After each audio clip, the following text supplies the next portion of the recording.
Hello, my name is Haralambos Dimitriou, and I'm the new liaison officer for Europe. On behalf of the organizing committee, I would like to extend our warm welcome to the IBBY European Regional Conference.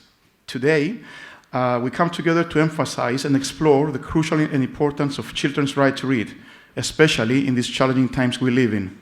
As you already know, distinguished guests and panelists are here with us today and will share their valuable insights and experiences.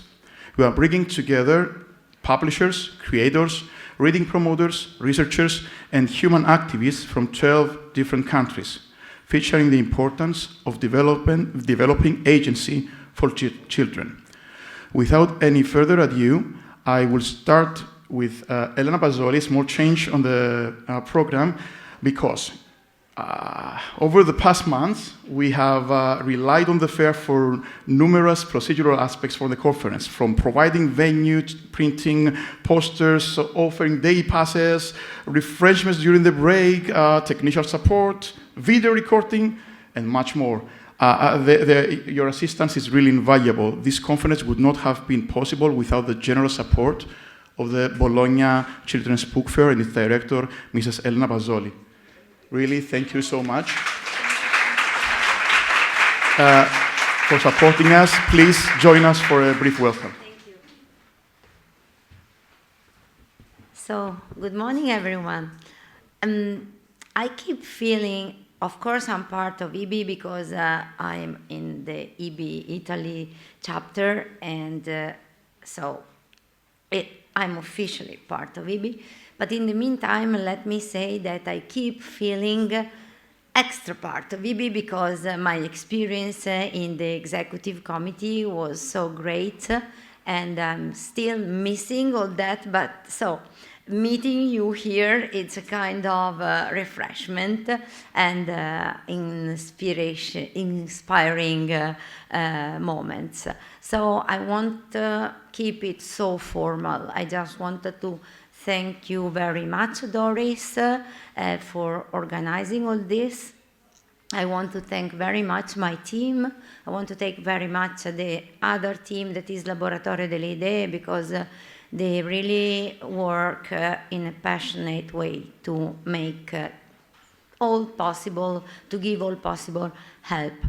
As you know, the Bologna Children's Book Fair has experienced, enjoyed a very long friendship and collaboration with IBBY. Apart from being one of the founders of the Italian chapter, that happened only 20 years ago. But the roots of the relationships are in a very, very, very far past, because when I took over from my predecessor, a wonderful woman, Francesca Ferrari, she left the company not in a very good way. No, she was good, but the company was not good with her at that time. And so she decided to retire in advance.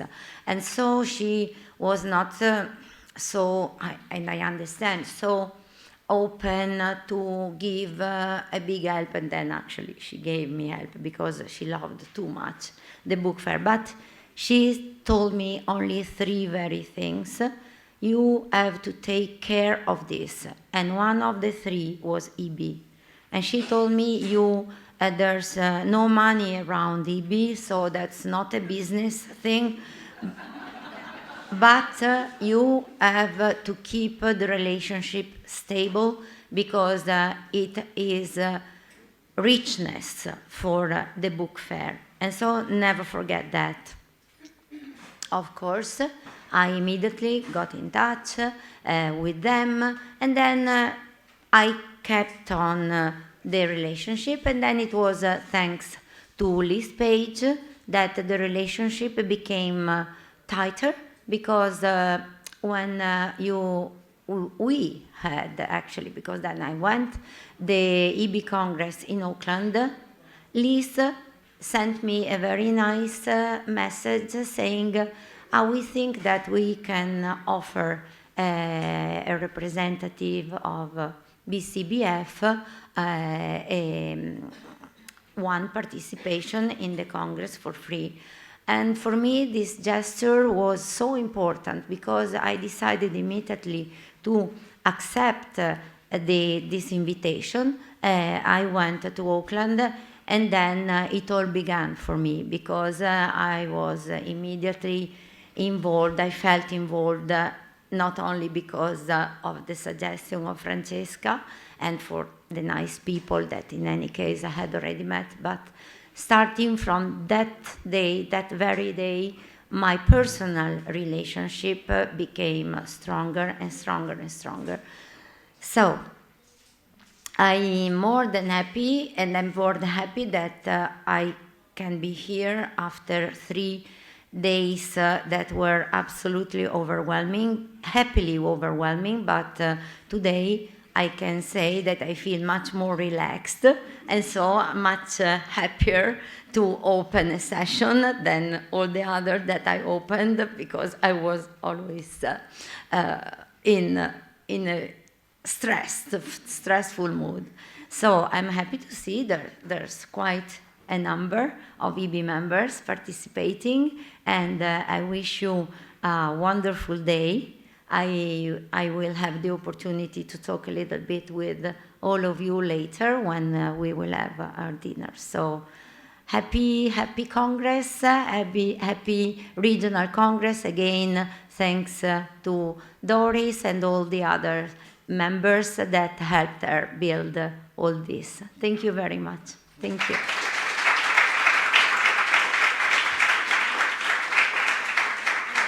One more thing, you know that I am a very close friend with Carolina because we have been colleagues in Bologna Fiere because she was the manager of the international content in Shanghai. So, even better. If also a personal friendship, we can join forces even more and even.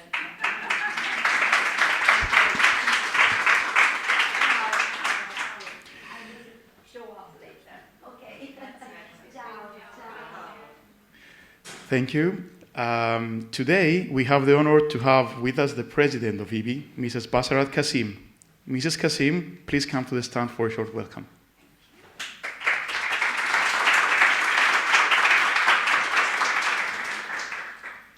Good morning, buongiorno, salam. What a glorious 3 days we have had. Thank you, BCBF and Elena, for all the wonders that we have been able to see. I've had the good fortune of meeting some of you, but not all. And I thank Carolumbus for giving me this opportunity of being with you here today and expressing my very deep admiration for all the beautiful work that you do. Together, we do the work that the future hangs on. We think, breathe, feel children and books. And we live by IBBY's great mission, bringing children and books together. Our collective of ideas, empathy, hope, and action depends on and gathers strength from each other. IBBY is thriving and well when each of its sections is thriving and well. Our children are in deep crisis.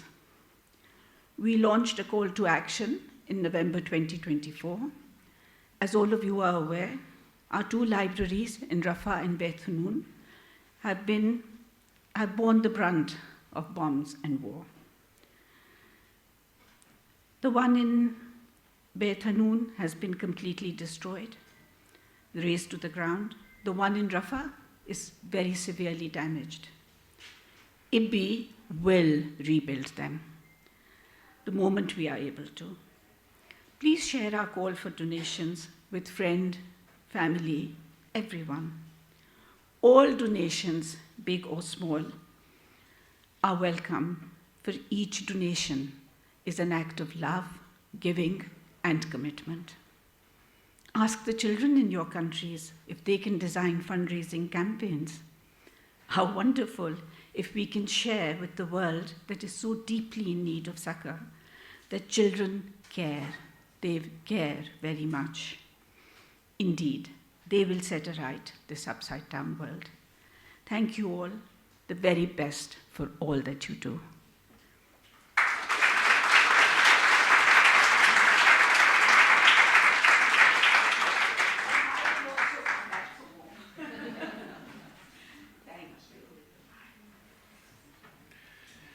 So, without any further ado, I invite Laia Lopez Arboleda from IBBY Spain for a short introduction to our theme.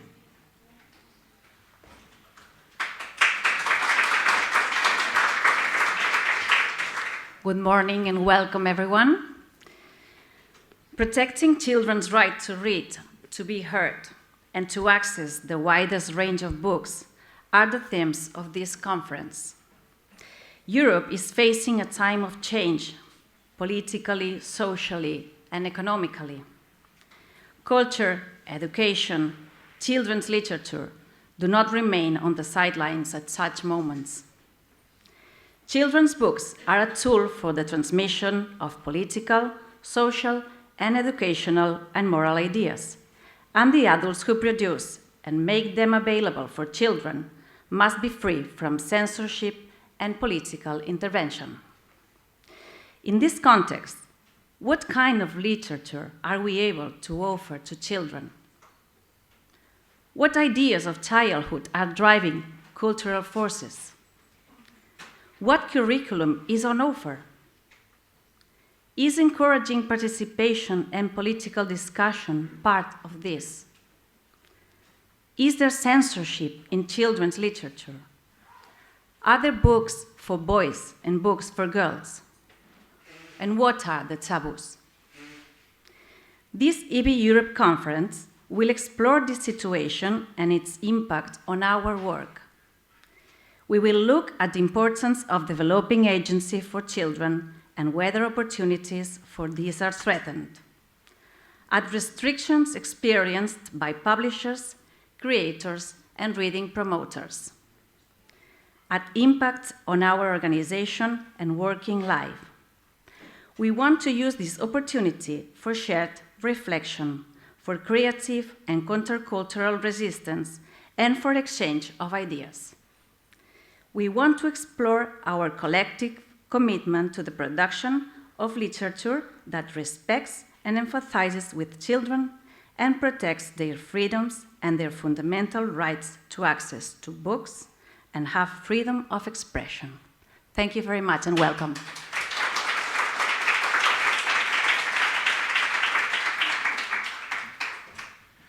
Thank you, Laia. And now we're moving on to the main part of our conference. Eva Devos, member of the organizing committee, like Laia. She's from Belgium and will introduce briefly Eva Bergmans, our keynote speaker. The right to read, understanding its full scope for reading promotion. Eva? Good morning, everybody.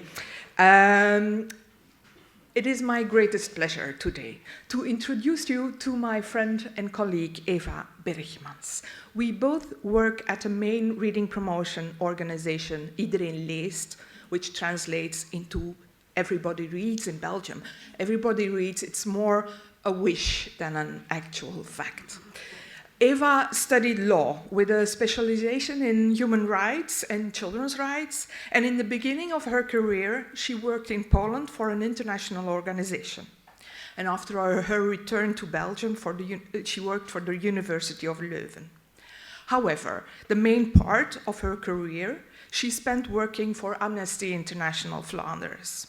Some time ago, she was looking for a new career, and she was welcomed at Iedereen leest, where she coordinates two of our main reading promotion programs, the Reading Aloud Week and the Children's Book Month.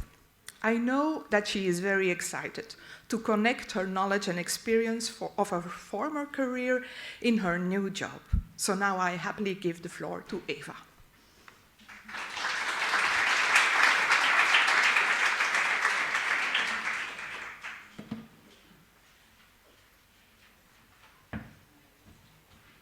So here comes Eva number 2. It's very funny that we are two Evas in the same small organization.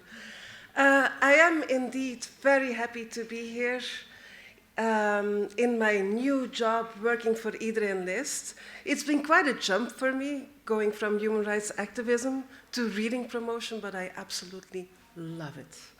And I am indeed happy to be able to connect it to the experience I have from the former job to what I'm doing now. So, the right to read, understanding its full scope for reading promotion. Why are we speaking of a right to read? Why is it important to frame this discussion in terms of rights? Because it's actually quite obvious. If you frame a discussion in terms of rights, it's more than just a political ask. We're not politely asking for reading promotion. We're not politely asking for measures to be taken by our states, by our governments. We are exercising a right.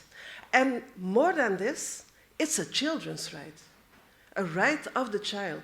This means that children themselves have the agency, have the power to demand that this right to read is respected. And that's a very powerful tool. When I was working for Amnesty, we had a campaign on poverty, which also said that poverty is not a matter of economics, but it's a matter of rights. And we found that for local poverty movements, this narrative, this human rights-based approach was really empowering them, that they felt stronger when going to the government to, ask for their needs to be met. Now you will say, where do I find this right to read? If I open up a human rights treaty, a convention, do I find an article saying every child has the right to read? Whew.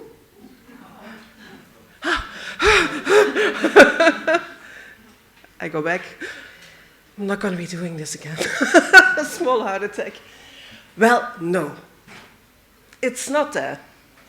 It's not literally in any convention or human rights treaty, but it can be inferred from different provisions in human rights treaties, in conventions. And this is what I'm going to be talking about. Now, which conventions are we talking about? First of all, and most importantly, the UN Convention on the Rights of the Child. It's a convention that dates from 1989. It's a global convention, so it comes from within the United Nations, and it's almost universally ratified. Only one state has signed it but not ratified it. Guess which one? Somebody knows. Many people know, the United States. So that's a very important one, and it's going to be the basis of my presentation today, because it is worldwide, and it does set out the rights of children specifically. Apart from that, you have other UN conventions that are more general, that go for everyone of every age, not just for children. And these are, for instance, the CESCR, the Convention on Economic, Social and Cultural Rights, and then the Convention on Civil and Political Rights. The ICCPR, they also come into play. And then if you look at Europe, we also have important human rights tools.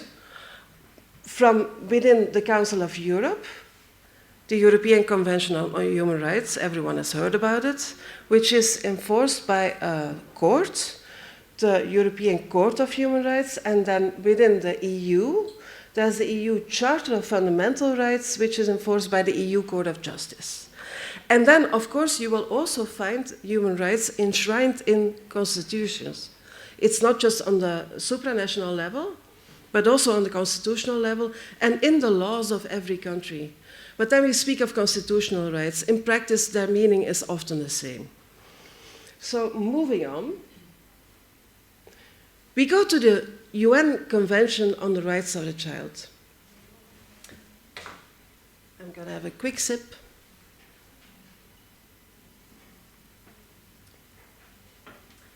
And I really like to devote some time to this because this is actually at the heart of the discussion today. At the basis of the CRC, the UN Convention on the Rights of the Child, is a specific view on children, on children and on what they can do and what type of rights they have. The Convention does not see children as mini-human beings, as young people who are not adults yet and who are under the supervision of adults until they reach the age of 18, and then they are entitled to rights. Not at all. The Convention sees young people as individual rights holders. And yes, of course, because of their young age and because of their vulnerability and because of their needs, they need to be taken care of. Within the Convention, there's often speak of the 3 Ps, provision, protection, and participation. That's the provision and protection part. It is the obligation of the state, of the family, of the community, of caregivers, schools, to take care of children, to make sure that they are safe, that they are protected from harm, that they are provided for. And that's the protective part. That's also where the aspect of family and parental guidance lies. The Convention states many times that parental guidance is important and that parents are allowed to make choices for their kids, life choices. But on the other hand, the Convention goes much further than that. It says very clearly that as children age, mature, become more informed, their capacities will grow, and their opinions must be taken into account. So children also, as their capacities evolve, evolving capacities, must be seen, they must be heard, seen and heard. It also speaks of non-discrimination, and it speaks of the fact that the aim of all decisions related to children should be based on their best interest, first of all, but also that they should be aimed at allowing children to develop their full potential. Full potential. Full potential in terms of capabilities, in terms of, realizing their ambitions, gaining further knowledge, and so forth and so on. And this way of thinking is really at the heart of the Convention, and it matters very much to our debate as well. Clicking again. So if you then look into the different rights that matter to the right to read, that are sort of part of the right to read, there is first of all, of course, it speaks for itself, the right to education. The right to education you will find in the CRC in Articles 28 and 29. And like I said, the aim of the right to education is for children to develop their full potential. I was going to read it out aloud. I forgot to take the paper with me, but I'm sure you'll excuse me for 1 second, because it's there.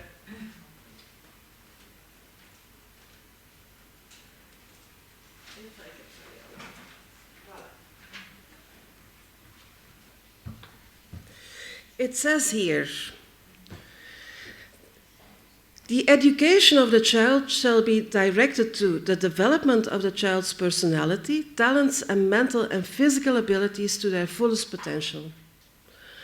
The development of respect for human rights and fundamental freedoms and for the principles of the Charter of the United Nations.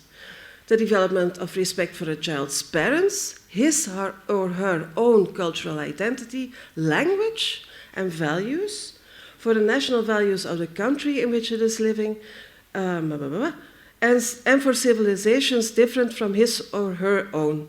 And then the preparation of the child for responsible life in a free society, in the spirit of understanding, peace, tolerance, equality of sexes, friendship among all peoples, ethnic, national, and religious groups and persons of indigenous origin, and then, finally, the development of respect for the natural environment. From these lines, of course, they were written in 1989. It says here, equality of sexes. It's a kind of language we would not use anymore. But from these lines, you can read the ambition of the Convention of Children's Rights for Education. What is education meant for? It's for full development of an open spirit. That's the basis of it. What does the right to education require? It's more than just, that the state has to leave openness for education. No, the state must make an investment, and it must make a real investment.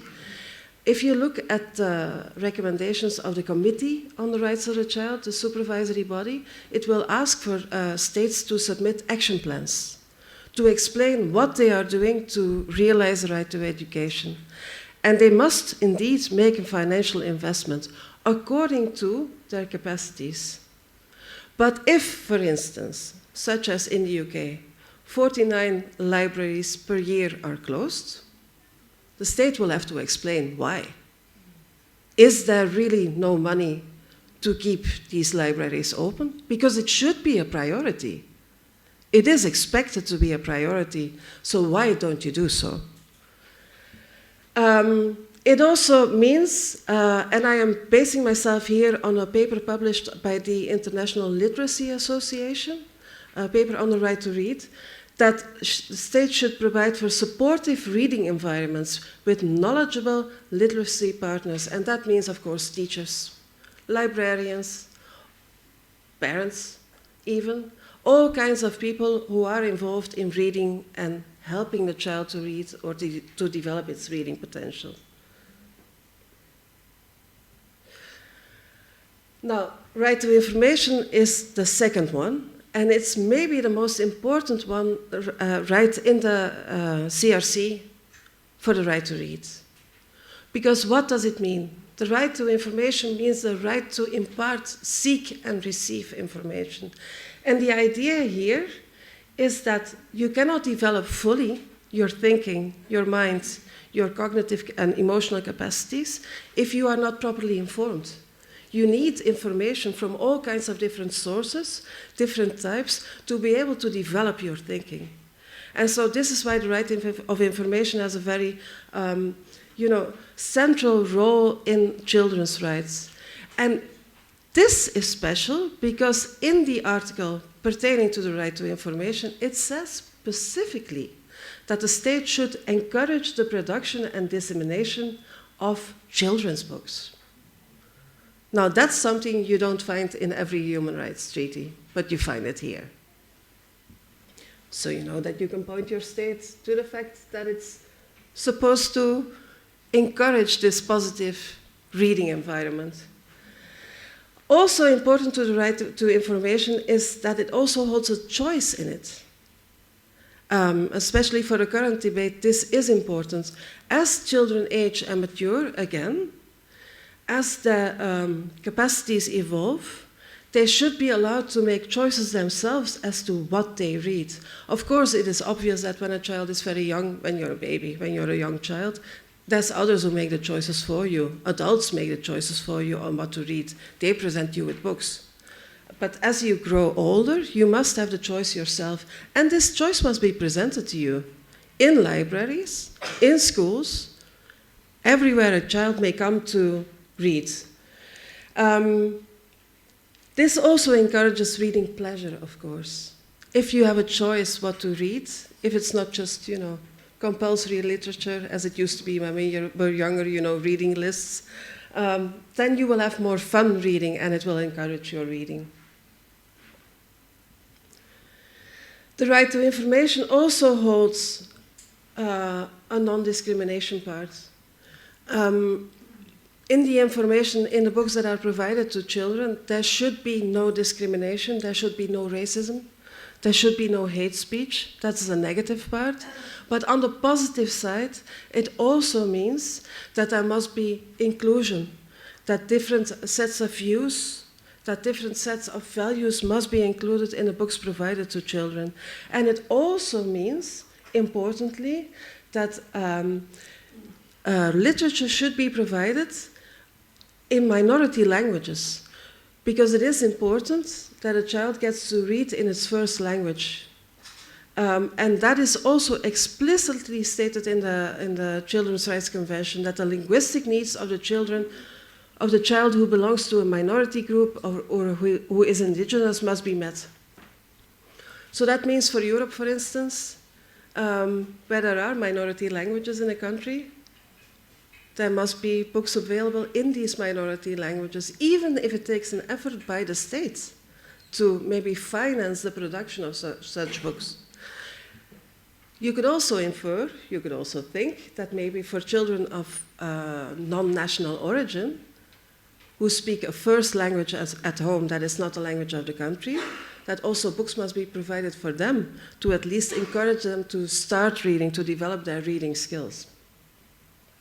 So as you can see, it was a positive obligation on the state to support this kind of diverse offer in reading materials.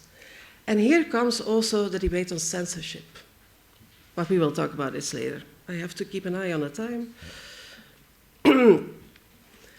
Right to information is the most crucial one, but from the right to information, actually implicit or presupposed in the right to expression is the right to information. Why? Because you can only express your views if you can form them based on the information that you get. So in the articles on the right to freedom of expression, it really speaks also about the right to information. And what is freedom of expression? Expression can hold different forms. It can be speaking out on anything that interests you as a child. It can also mean writing. It can mean dancing, becoming involved in arts, in sports. Every means of expression is held within the freedom of expression. It can also be about activism. And later on, we will speak here in a panel about the Seen and Heard initiative. That's precisely what this is about. Now, again, this freedom of expression, it will grow as a child ages and matures. If it becomes more capable of forming its own opinions, then it must be able to also express them. So that's another important matter. And then finally, an article that I really love, because it's kind of unique, the right to leisure, play, and culture. It's a special one, because it says in the convention that a child has the right to rest and leisure, a right to play and to engage in recreational activities, and a right to participate freely in cultural life and the arts. This is really unique for the Convention on the Rights of the Child. It's an article that is not much commented upon. I mean, it's maybe the least discussed article in the whole convention, except for maybe the right to play, because there is an international NGO that promotes the right to play, as in children should have places to play in cities, you know, playgrounds and things like this. But apart from that, there's not much, there's not too many commentaries on this specific right in the convention. But if you read it in terms of the right to read, it means, of course, that children should have the time to read, that they should have the free time, the leisurely time to engage in reading. And it also means that they should be able to read for fun. Not just school books, not just for learning facts, but reading for fun. And that's an important aspect of reading promotion as well, and something that we like to defend too. So this is the rights part, and then we move on to current discussions, because there are quite a few. And I asked the colleagues of the different IBBY sections if they could perhaps give me some, cases, examples of where the right to read is not met in all of its different aspects in our Western European or Western context. And they are not little. I mean, there are many concerns. Many of them have to do with censorship. Human rights law does not favor censorship at all. If you look at all the different human rights bodies, going from the Committee on the Rights of the Child, the European Court of Human Rights, the EU Court of Justice, constitutional courts, they will all state that freedom of expression must be interpreted broadly. It is not just meant for opinions that are held favorable, but it's especially meant for opinions that maybe shock some people, that are maybe different. And so human rights law in general will say we must interpret freedom of expression, freedom of information broadly, and we should be anxious towards censorship. Not in the least, because censorship has a stifling effect. If you censor certain books, certainly authors will not be encouraged to write about these same topics again, because they will not get published, or their books will not be available in libraries or bookstores. So censorship has a stifling effect on open discussion in a democratic society, and that's why it should be avoided. On the other hand, especially because we are talking about children here, the protection part, the aim of protection also comes into play. And this is where the state does have to play a role. Children must be protected against harmful content in books. And these books may be banned from libraries, from bookshops. Think about books containing hate speech, a call to hatred, a call to discrimination. Books with pornographic language in them will certainly not be for children of a young age. Huh? Books that speak about pedophilia, books that hold all kinds of illegal content, they must be banned for the protection of children. And the state does have a supervisory role there. But it has to be careful. It cannot go too far. And it's a difficult discussion, because you're balancing rights and values here. And this is at the heart of the censorship debate. Now, if we speak about censorship, the first thing we think about, of course, it's top of mind, is the so-called prohibition of so-called gay propaganda, or information on LGBTIQ+ issues in many countries, including Russia, Hungary, where you have legal prohibitions.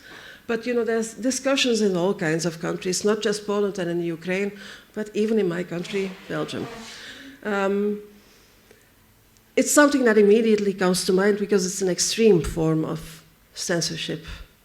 And it's on the rise. If we look at what's happening in the United States these days, there's a surprise every day, but book bans are certainly on the agenda, and especially this kind of content. At the heat of this debate is exactly what we were speaking about earlier. It's a debate about values in norms. It's a debate also about a perspective on what a child is and what a child can do and what it must be protected against. So, on the one hand, you have a view where a child is seen as innocent, as extremely vulnerable, and where it is the responsibility of parents, of the family, of caregivers, of the state to protect them against all harmful content. And what is seen as harmful content is then so-called gay propaganda. Information that may induce children to become gay. Very important. It's also a debate about traditional family values that are seen as at the core of a society, of a nation, of a state, and that must be protected at the expense of openness. And even if you look at the discussions in many of these countries, it is seen as a threat to national security. So that's the one hand of the debate, that's the one view. That is not the view of children's rights or human rights. The view of human rights is, as was discussed before, that children must have access to information on a wide range of topics, appropriate to their age, of course, but this access must be there. And it's important for them so they can learn, that they can open their minds, that they can form their identities based on the information that they get from books and other sources, of course. There's also an idea there, on the other hand, another value, that books should be a reflection of society, as it is today. And society is not just made up of traditional families. It hasn't been for a long time. So this should also be reflected in children's books. Yes, and as I said before, they should be age appropriate, of course. So you do have these different, completely opposed, actually, sets of values. And these are at the heart of the debate. Now, if you look at, for instance, the case of Russia, the European Court of Human Rights did look into the legislation on Russia, and there's a verdict of, I think, 2017, that convicted the Russian Federation. The Russian Federation was convicted by the European Court of Human Rights because of a violation of the right to freedom of expression. This was not about children.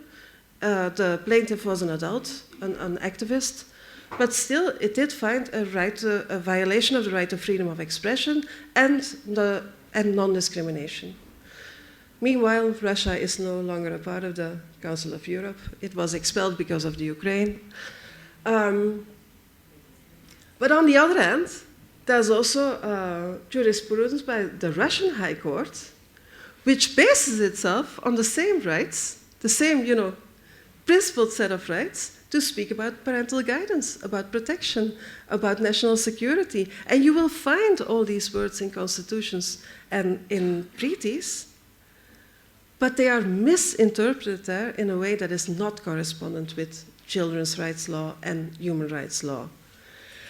Interestingly, the case on Hungary is now pending before the European Court of Justice. Exciting times. The case was brought on Hungarian legislation, was brought before the European Court of Justice, and the different parties have already submitted positions. And it is important to note that the European Commission, in its declarations, in its submission, it speaks about the core values of the EU being violated. So not just about individual rights, like freedom of expression or right to information, but the core values of the EU, which is openness, democratic society, tolerance, respect for all different views and ways of living. And the verdict is expected in June. If this verdict comes out, and it is favorable upon the human rights perspective, as I explained it, which is to be expected, this will certainly have an impact in other countries also, not just Hungary, because other countries will then know this is the state of European law as it is now, and we must follow it, or else we would also come before the European Court of Justice and not be in line with European law and European rights law. Voila.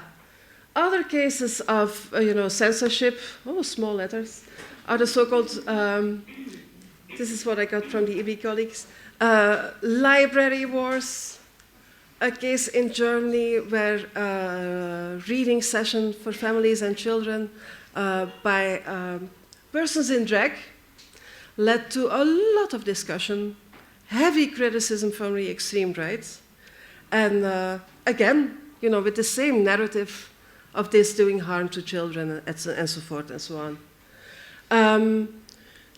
Something else you are seeing in many, many countries, not just the US, but also in my pretty little country, Belgium, is interference in library collections by state officials. Like, for instance, in Belgium, in a small town, for the first time, the extreme right party has a majority, and the person responsible for culture has stated often that he thinks that a library collection should be submitted to him so he can judge what should be in the collection or not. And he has already said that literature which holds pedophilia and crime, I think something like this, should be banned, but also the publications by a certain independent publisher which publishes on, the environment, feminism, all kinds of progressive topics. Again, human rights law, children's rights law offers us the right stock to be able to oppose this. It shouldn't be like this. Of course, there must be a varied and balanced library collection, but it should also hold this kind of information. And then a difficult one is the dismissal of so-called woke officials and teachers to purge libraries, schools, and other institutions. At the moment, for instance, in Slovakia, as you know, there's the far right has really come to the rise, the Slovak National Party, and the Minister of Culture belongs to the Slovak National Party. She has taken many measures already leading to the dismissal of high-profile functionaries in culture, including the dismissal of the former director, the director of the Biennial of Illustrations in Bratislava, for unclear reasons, but it was communicated in the media that it was because of mismanagement and so-called gay propaganda. A new director has been appointed, but there are other problems related to the festival, related to the publication by Bibiana, that have caused some IBBY sections to state that they will not send a proposal for the annual competition that takes place in Bratislava every year because of these reasons, because they cannot support the organization anymore. We spoke earlier about minority languages. Another case is the ban of Catalan language magazines from libraries in Spain, where it is important that this kind of information is provided, that this language is also present in libraries. So it's something that's open for discussion. And then the library closures. A final aspect, I hope I haven't been speaking for too long, that also takes place in many countries is smear campaigns against authors, against publishers who speak about issues that are not to the liking of the extreme right, of extreme religious groups, of extreme individuals. An important case is the one of Pim Lammers in the Netherlands, who has been actually threatened numerous times, and most recently again, notably by a group called Civitas Christiana, so an extreme religious group. It happens in other countries as well, and it's not just about religion, it's also about political views. It's about people who speak out about Palestine. It's about people who speak out about LGBTIQ+ issues. It's about many, many different issues. But this matter is not such an easy one. It's not just a matter of human rights, but it's also a matter of the national law. And because you can only deal with these cases by, actually an author or publisher should bring the case to court, or a prosecutor should decide to prosecute the other party that is threatening the author or publisher. And then you are in the field of criminal law or of civil law, where a compensation can be asked.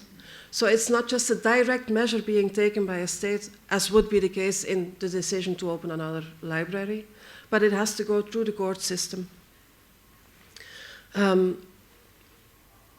What could be asked of a government, for instance, is to make public statements, or to encourage open debate, but also state where the limits are.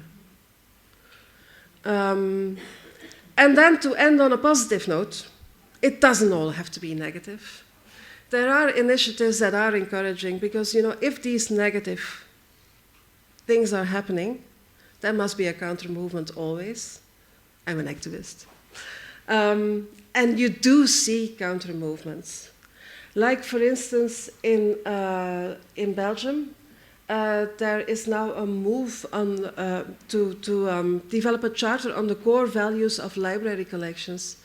Because if you're going to have to explain to officials on the local level why a library collection should be in a certain way, we have to have the tools to be able to explain this to them.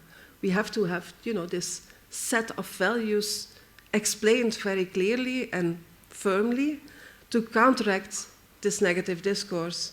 And in the Netherlands, for instance, you have a democratic code for libraries. I'm sure many other initiatives exist in other countries, but these are just two that I know of. So that's it, my rights talk. Voilà!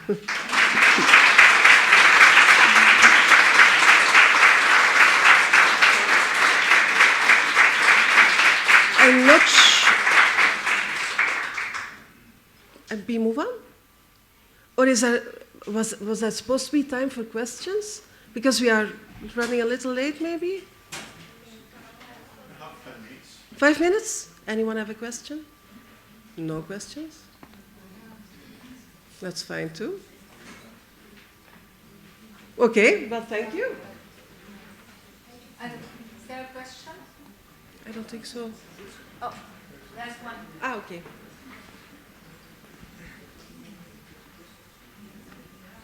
Hi, thank you. Thank you very much for the talk. It's actually I'm a children's book publisher from Singapore, and it's my first time at an IBBY conference, so I'm just so happy to be here. But I also have a question because there's a lot of things changing in the world today, especially with President Trump reversing all the funding for libraries and a lot of authoritative decisions being made.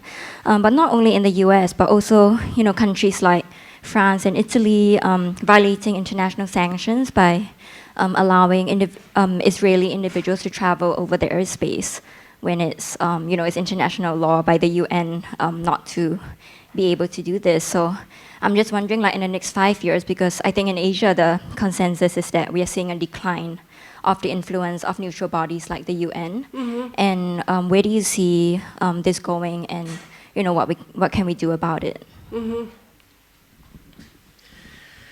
I do agree that there is a firm decline in the influence of the UN and other international bodies.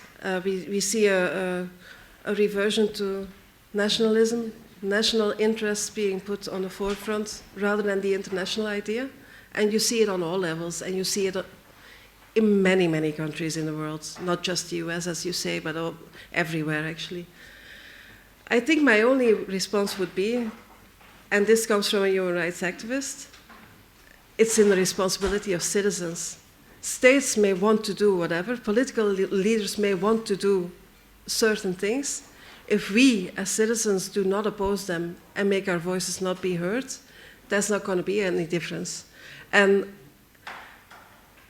I do find it worrying that, for instance, in the US, which is often a leading country when it comes to democracy and human rights, still, you actually see very little opposition nowadays, very little activism.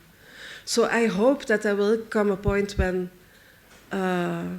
citizens, not just in the US, but all over the world, will be sufficiently alarmed to become more active again and to become more vocal again. Because I think it's going to be the only solution. But I have to say I'm not overly positive as well, to be honest.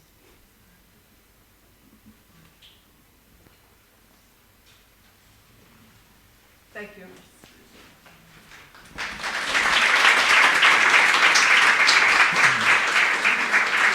Thank you, Eva.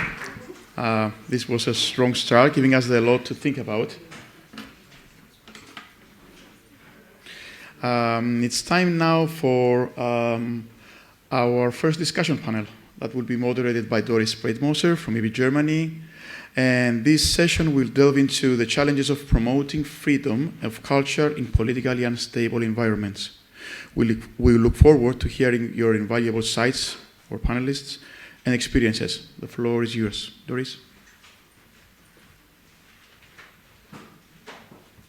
Yeah, thank you, and hello to everyone. We are looking very much forward to our panelists, because I think they can give some example about how we can be more vocal and more active. So it's in direct connection with the speech of Eva Bergmans, and I'm really happy to welcome Ken Wilson-Max from Zimbabwe and UK. He's a creator, but he's also an author and editor and illustrator, so he has different roles. And Valentina Stoeva from Bulgaria. Please come and take a seat. And she's the chairperson of the Bulgarian,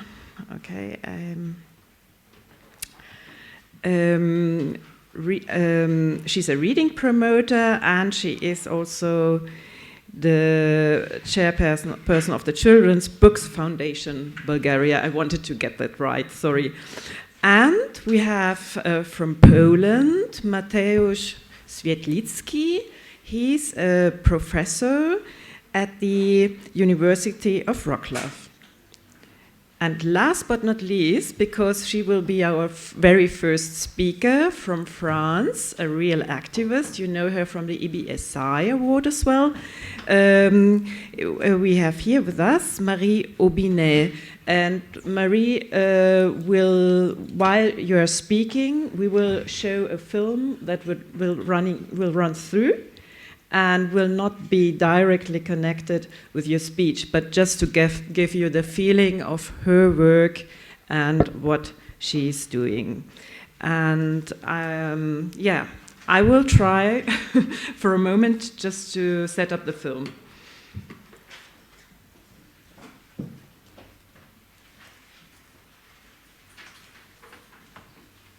Do you want to start? Oh, okay, no, we will have the film.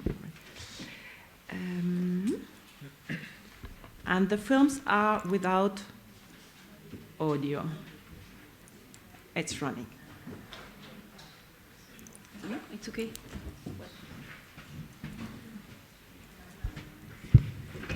Good morning, everyone. I'm very pleased to be taking part in this meeting. I don't speak English very well, I'm sorry. I do my best. I'm involved in ATD Fourth World, particularly in the area of children's work and street libraries. You will see street libraries. And ATD Fourth World stands for All Together in Dignity. It is an NGO that fights against extreme poverty by tackling its causes and consequences, and by defending access to all rights for all. In this fight, culture is a lever, and reading, in addition to providing access to written culture, helps to establish dialogue. A street library is a time and a place where a team of volunteers meets children from an underprivileged neighborhood to read together outside, as close as possible to the children's homes, in a housing estate, a traveler's field, a social hotel, and so on. Every week, the team comes to read with the children or propose other activities that encourage discovery, expression, creativity, and so on. All children are invited, with particular attention paid to those who are most isolated or in difficulty. The street library generates another action specific to the movement, the Festivals of Knowledge and the Arts, which are organized during the summer on the premises of the street library. The Festivals of Knowledge and the Arts include several days of activities based on the skills of local residents or organized with artists, craftspeople, sportsmen, and women.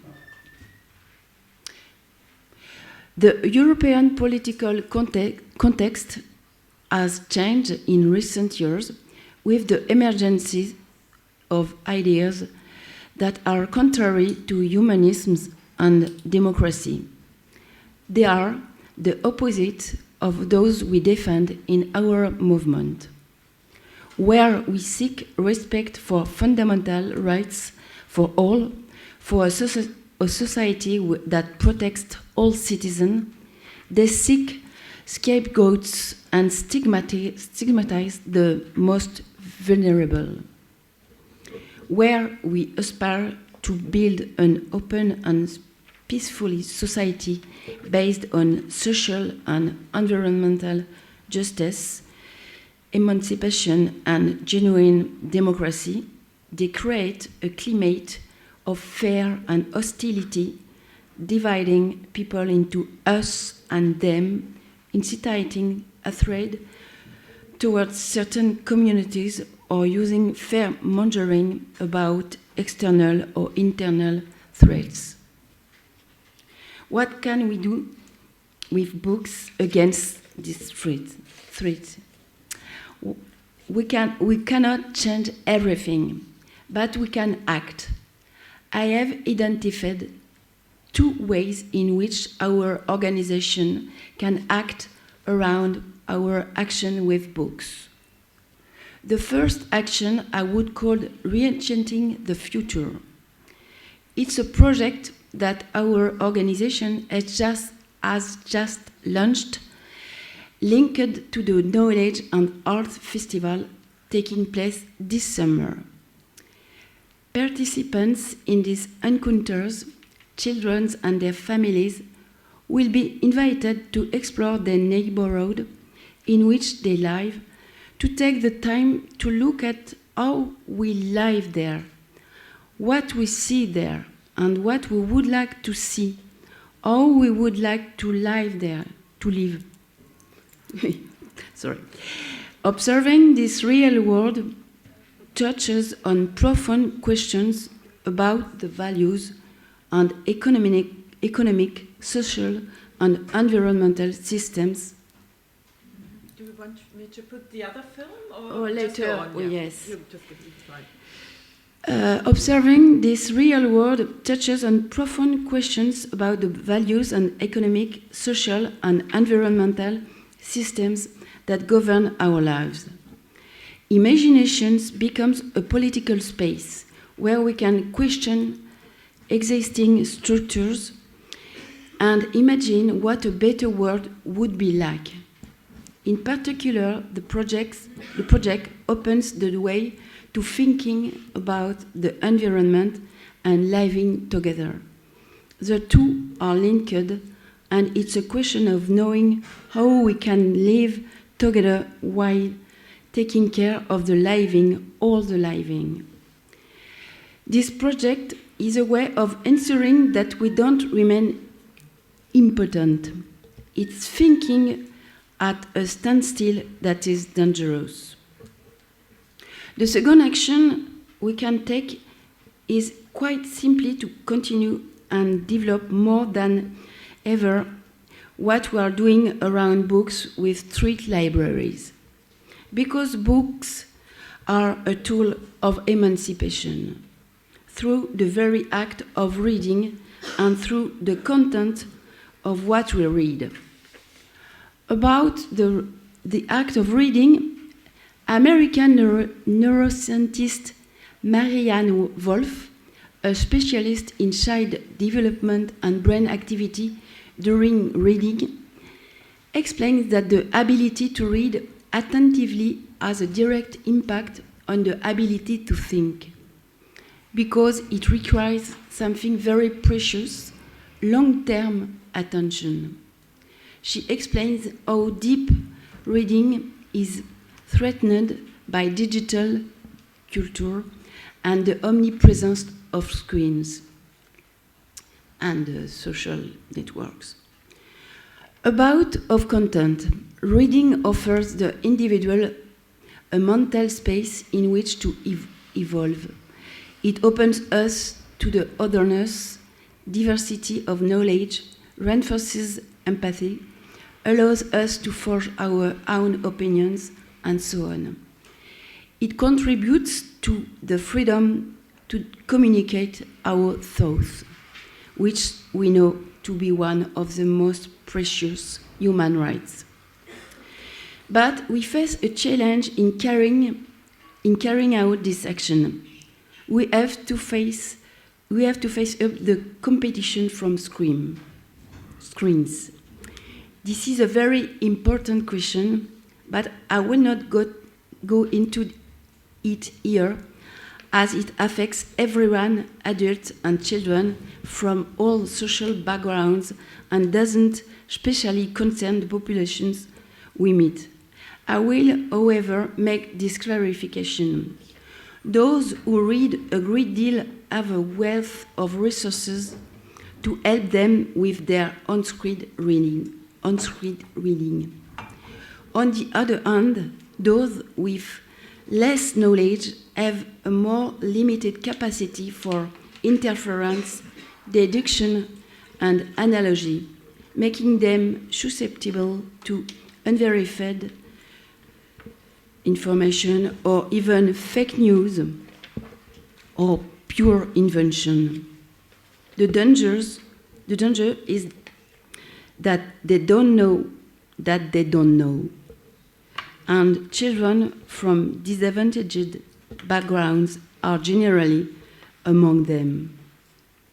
Our only weapon is the face of this relationship, a real relationship that makes people want to let go of their screens and open them to the real life. This relationship can be right in our street libraries if it's based on two convictions. The first one, to read is to live. And the second one, reading connects with beyond to the book, with and beyond to the book. Reading is living. Reading cannot be a gratuitous act, an end in itself. We cannot read because we need to read. We tend to think that it goes without saying that all children should have a taste of reading. But we know that children are not equal when it comes to reading. For some, the written language, the language spoken and read at school, has always been a part of their environment, and reading is a familiar and enjoyable activity. For others, the written word is absent or rare, and the everyday language is far removed from that used in school. According to traditional explanation, inequality is a question of ability and motivation, and children take this explanation on board. They think that if they don't succeed, it's because they are less intelligent. So, in trying to convert all children to displeasure, is there not a risk of placing them in a situation where they cannot experience what they should? On the contrary, we run the risk of provoking even more rejection. More than pleasure, if it is not already there, if this one is not already there, it's desire, wherever it takes root, then can change a child's attitude. And that needs to be observed, listened to, collected, and cultivated. It's this desire that we need to rely on to make reading meaningful for children. This goes hand in hand with the need for a child to feel recognized in his or her identity, abilities, talents, and so on, so as to be available and dynamic in his or her approach to reading. In concrete terms, for this encounter between children and books to take place, we need to listen to them, to be attentive to who they are, what they know, what they like, what they want, what they dream of, and so on. This means, for example, that we leave the choice of books up to the child without looking them into what we perceive of them or think we perceive of them, because we are sometimes surprised by the choices of certain children. But you can also, at other time, reach out to a child based on what he or she knows. One day, for example, a street librarian suggested a Dragon Ball Z manga, a very active child who was interested in the world of video games. It just so happened that she had also brought along a Hansel and Gretel tale that day, which the child has read in his class and put in her bag. Once he had finished the manga, he wanted to continue reading the tale he knew. And then he began a third reading, this time of a book he knew nothing about. The second conviction that underpins our action is that the book connects in every way. It invisibly links the reader to other worlds, to knowledge, to the author, to a community of unknown readers. But the book is also a formidable intermediary in the living relationships. In the street library, it's also a pretext for getting together. Whether in one-to-one relationships between a child and a facilitator, or in a group reading, books enable us to share emotions, laugh, cry, look at each other, get delirious, support each other, unleash our imagination, in short, to get to know each other. And the encounter that develops around the book is one of shared pleasure, not a relationship of giver and receiver. This makes the relationships more dynamic and opens the door to other discoveries and achievements, always linked to the children's interest and desires.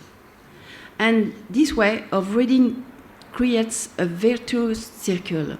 Getting together to read helps people to get to know each other, and getting to know each other helps people to open up to reading. But it's not magic. It takes time and a real desire for things to change.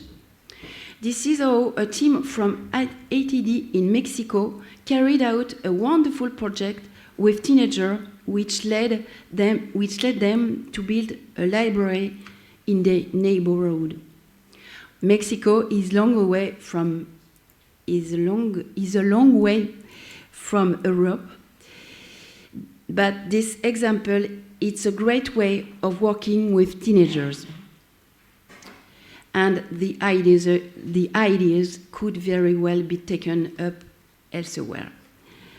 These young people went to the street library in their neighborhood, a very poor area of Mexico City, when they were children. Then they took part in a project entitled The Great Journey to Mexico City, Museums for Learning. Ah oui, là on peut mettre la vidéo.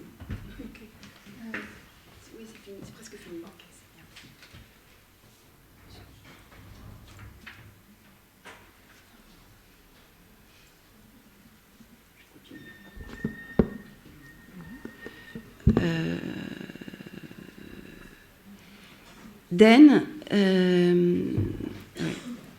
Then they set to work creating their own library in their neighborhood. The library was inaugurated in December 2024. For all the inhabitants of the district, this library, located inside a sports complex, represents much more than a physical place. It's the symbol that life can be improved and it's the realization that everyone can develop their potential and give the best of themselves. I leave them the floor to conclude. One of the teenagers said, "Books make us feel emotion. They are essential for learning to see the world differently, to understand, explore, feel and act. Having a library close to home means more opportunities to learn." And the other said, "By creating this library for the community with the other young people, we have learned to plan and organize, to express ourselves and communicate, to work as a team and to be persistent. We have learned to do things no one would have thought we could do. We are capable of doing a lot of things. It's important not to give up and let anyone shatter our dreams." Thank you, Marie. Okay.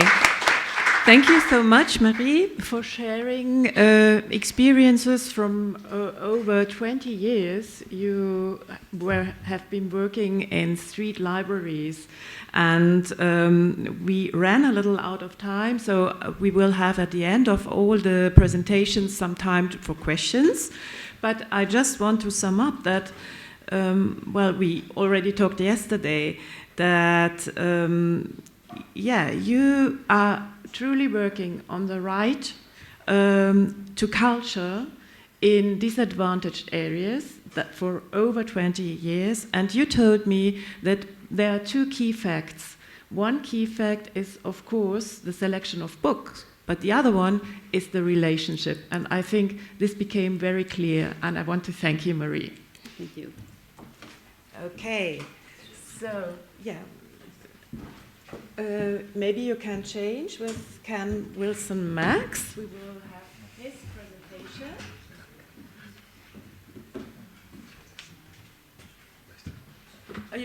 You prefer to sit? Okay, good. Then I will give you the presenter. And as you wish.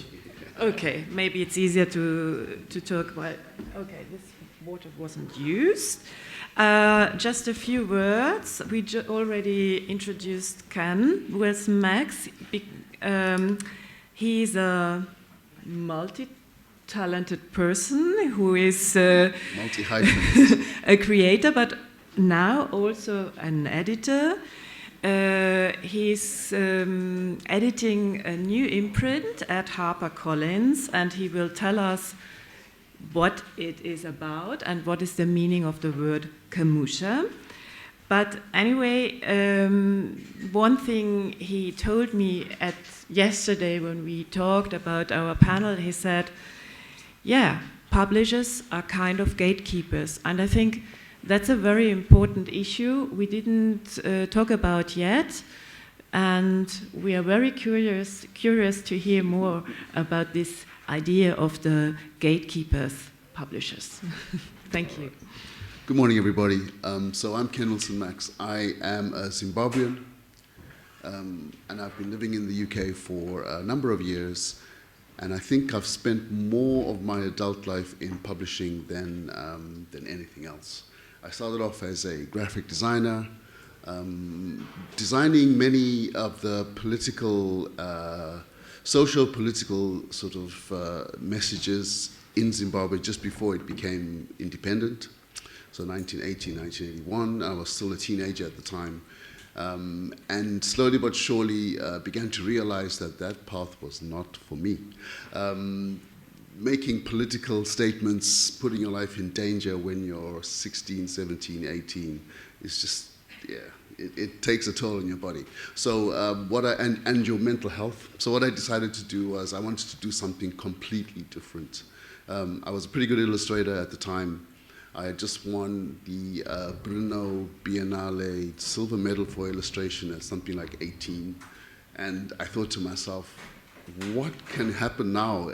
The only thing that can happen next is that I go down, and I didn't even know anything about what the world was to offer. So I moved to England, wanted to study, and ended up working for a small publisher called Orchard Books at the time, and then spent a decade working in publishing before my first books were published in 1995. So this is the 30th year since my first books were published. Moving on from that, I decided, well, I've always seen things. So my reference point is not Europe. It's not the US. It's not the Northern Hemisphere. My reference point is the Global South. This is how I think. This is where I'm from.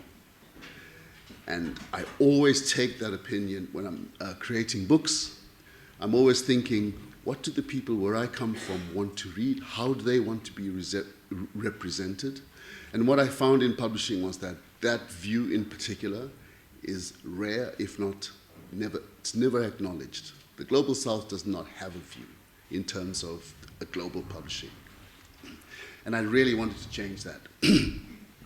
So I spent many years making books that did that, looking at the world from my eyes as an outsider. And I found this to be an amazing advantage, to be honest with you. The minute you take yourself outside of your environment and start observing things again, you do see things differently.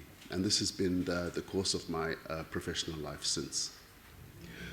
About 3 or 4 years ago, I was approached to start a new small imprint, well, a new imprint for HarperCollins children's books in the UK, arguably the most corporate of the big publishers, very, very driven on keeping and maintaining profit, and the publishing is very much a machine. It's a big juggernaut of a ship. And many people said to me, how will you change that ship? How will you change that direction? And all I could think about was, that's impossible. You don't change that. But what you can do is, you can offer the ship a slightly wider view. You can add to what it does by saying, there are other people who live in the North that come from the Global South that can be supplemented to your list of readers. You can grow your readership by looking at the people who don't come from where you are familiar. It shouldn't be that difficult. After all, I think the general sentiment is that a reader is a reader. If you give them something to read and they're interested, they will read it no matter what. And we know that children are very much, up until a certain age, they're not necessarily worried about gender or race or anything. They have a friend, it's a friend. Whether it's invisible, whether it's an animal, whether it's someone from a different place, those things are not important to them. So with that in mind, the list that I was invited to create for HarperCollins, the publishing entity there, spends its time, do I do it this way? Doesn't work? So with that in mind, I was invited to create this imprint that focuses on redressing the balance or the imbalance of representation. Okay, so it's not so much about. I know we are all familiar with diversity and inclusion, but I find that actually those words take you only so far. And when you come up against an industry that believes diversity and inclusion are actually smaller parts of their selling area, you've got these two wonderful words, which are as big as you can imagine, reduced to niche, unprofitable, not worth it. Okay, so it's a PDF, and we have to go down here. Yeah. Okay. Yeah. I'm sorry. Okay. So the Kumusha is, speak to any Zimbabwean. I don't know if you know any Zimbabweans, but you know one now. And you say to them, are you going Kumusha? Even if you've met them for the first time, they will smile. Because it means they're going back to the heart of their existence, black, white, or other, it doesn't really matter. All Zimbabweans have this word. It really means, like in most languages that you find, most African languages are very, very conceptual.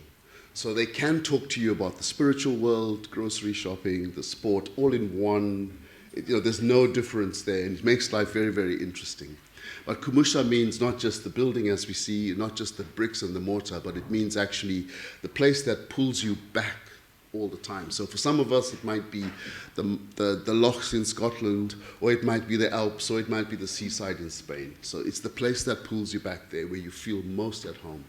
And the idea of the list was meant to be as romantic as that, to try and make children feel at home with the books that they might read, okay? Because many of these children are not necessarily from the place that they were born in, and they live in another place. And also their friends, more importantly, they will have friends who don't worry about where they come from, but it's good to see yourself and your friends in the books, okay? So one of the problems I've always encountered with publishing is that when people talk about inclusive publishing, they tend to think that we're going to sell to that group of people in the corner, that little group there. That's who we're selling to. And I find that problematic, because it means that if you have a small population of people from Bangladesh in a big city, and there's only a few hundred of them, you're not going to make a profit selling to those people, because they've bought their books and it's done. And obviously, you want them to buy the books, of course, but you also want the people that see them every day on the street to buy the books too. So the kind of books you have to buy, therefore, the kind of books you have to create, therefore, should be ones that everybody can find out more about how similar they are, rather than how different. Okay. And I've spent a lot of time since maybe 2013, 2014, looking at technocratic language that you see from NGOs, from the UN, and breaking it down into actionable, measurable things that everyone can just follow and make a difference. Because, often we look at the SDGs at the moment, the MDGs previously, and they were 12 or 17 goals at the moment, which were focused on the whole lot of, the whole full extent of human existence. Fantastic. But for the first 5 years, nobody understood what they were, because the language was so technocratic. It was meant to be for governments to filter down to real people. And the governments didn't understand it either.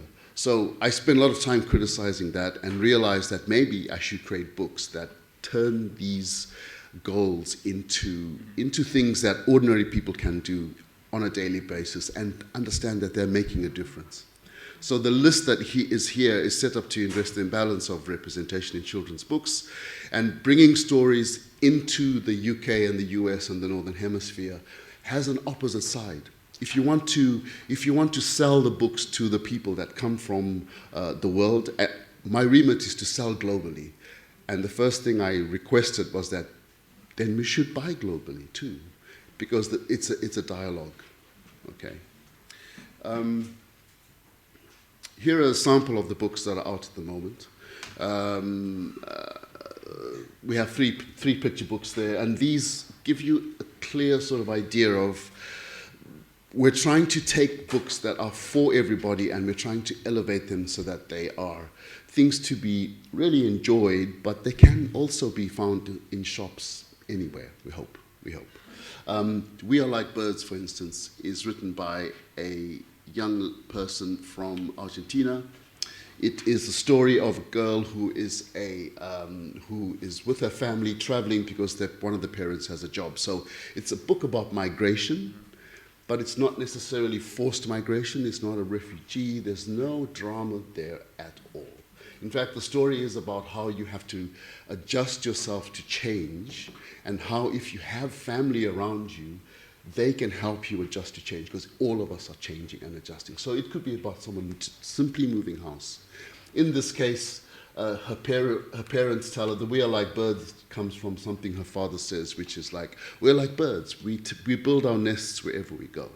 Another instance is her mum says, we're like snails. We carry our houses with us. So it's all about the feeling of home. It matches what the imprint and the publishing imprint is trying to do exactly. The next one is something called A Book of People Like Me. The word play is that, if you're reading it, a book of people like me is all of us, really. And in this book, a young boy says, I like pizza, I have a dog, I like going out to parks. I wonder if there are other children like me. And we spend the rest of the book with all the other children saying, yes, I like pizza too. Or, no, I don't have pets. And they have this discussion. It came out of a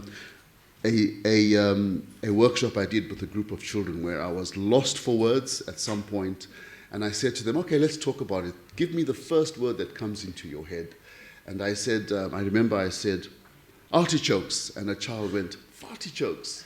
And onions. And they were like, oh, they make me cry. And then I realized they started to talk to each other, right? And these were all kinds of children. And I realized that is the goal, is to get them to discover how similar they are. And then we have Two People Can, which is a picture book about grief, but also about hope. A father is no longer there. We don't say whether he's alive or he's gone away, but he's just not there.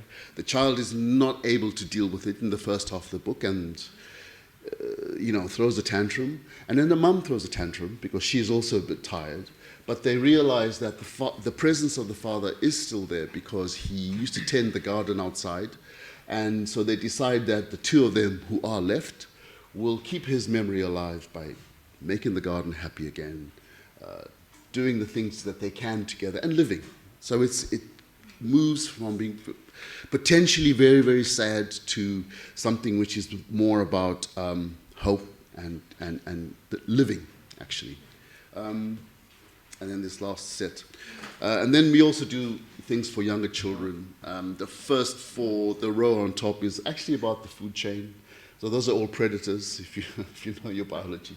But obviously it's books with flaps, and what happens in those is that even though it's about the food chain, I don't expect a 1-year-old or a 2-year-old to care, actually, but that's where it starts. And in the book, actually, there's the predators looking for food and the animals are hiding all the way through. And the point is nobody gets eaten. It's really just about fun. It's all fun. And then the second row, the bottom row, we have a set of books that are also for very, very young children. There are 4 characters in there, 4 friends. And you can see they have different racial, different skin colors there.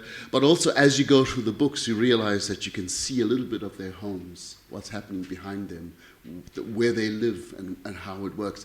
And it's for children who are just who are moving from making sounds to speaking. So it's all about, wow, I can do this, and expression. And that's the playful side of it, but you can also see that they have cultural things in the background, in the pictures. Fantastically produced by an Italian author-illustrator. And the top row up is produced by an Irish, both debut people. And that's the kind of thing that this list does, is take people who have something to say. I encourage all the people that I work with or that I publish to give as much of their culture into the book, because by the time we distill it into a product which is going to be sold in a shop somewhere in another country, of course some of that will go away, but there'll still be more than enough that you can recognize, oh God, this thing is Irish, or there's something about the person in there. The authenticity, I feel, in a list of this kind is the most important thing, and that's the goal. We're often trying to balance there's a sliding scale we're trying to balance. It's authenticity on the one hand, and kind of commercial viability on the other. Every book has its own recipe for success, and with the team that I work with, we spend a lot of time making sure that we can get as much of this stuff out of it. So I think, in terms of the discussion today, I've come up with a very practical way of doing things. I do like debating.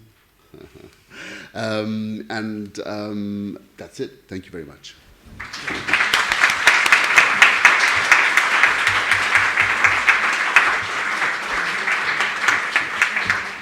Thank you, Ken. And also here, there are so many things to show, say, tell, and please keep your questions in mind.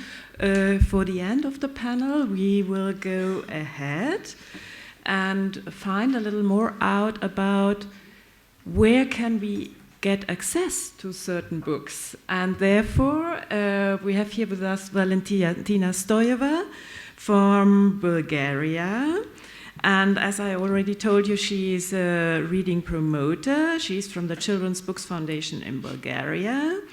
And she is really an advocate for school libraries, but also for active participation of children also in the choice of their books.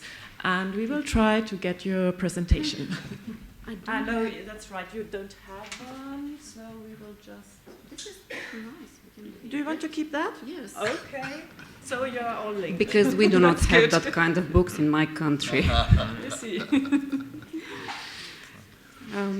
Thank you very much for having me here. I'm very excited. And while I was thinking what I can share with you today, well, there are so many aspects of what I'm doing together with my colleagues in Bulgaria. But I was thinking of the core of what I can share as difficulties, because usually on that kind of events we share our success. And if in your country you are struggling with the same thing as we are, but I hide it, you might be discouraged. So I decided to share more about the difficulties. I think this is an important starting point. I come from Bulgaria, and I don't know if you have been in my country. Please raise your hands if you have. Okay. It's a nice start. You're welcome. Bulgaria is a very nice country with four seasons, very rich historical and cultural heritage, and at the same time, this is a country of contradictions in terms of reading, especially in reading promotion. I'm a reading promoter for more than 15 years, and I started because I am a child of books, if I can refer to Oliver Jeffers' amazing book.